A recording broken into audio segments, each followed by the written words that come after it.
भैया बहनी एक नाच के गीत लिए है। अच्छा लगे तो लाइक और सब्सक्राइब कर दे जा करा। कर दे जाओ करा सब्सक्राइब रहती हमारो चैनल जने आगे बढ़ जाए। बड़ी नीक लागई बैरिया तोहरी पाती रे, बैरिया तोहरी पाती रे।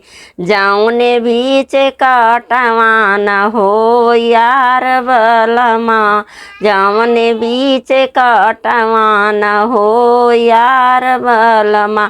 बड़ा नीक लागई ससुरवा तोहरी बोली रे, ससुरवा तोहरी बोली रे। जवने घर ससुइया न हो यार बलमा। बड़ा नीक लागई जेठवा तोहरी बोली रे, जेठवा तोहरी बोली रे। जवने घर जेठानिया न हो यार बलमा, जवने घर जेठानिया न हो यार बलमा। बड़ा नीक लागई बैरिया तोहरी पाती रे, बैरिया तोहरी पाती रे। जवने बीच कटवान हो यार बलमा। बड़ा नीक लागई देवरवा तोहरी बोली हो, देवरवा तोहरी बोली हो।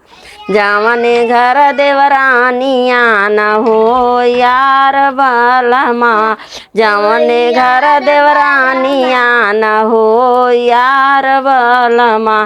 बड़ी नीक लागई बैरिया तोहरी पाती रे, बैरिया तोहरी पाती रे। जवने बीच कटवान हो यार बलमा। बड़ा नीक लागेला बलमुआ तोहरी बोली हो, बलमुआ तोहरी बोली हो।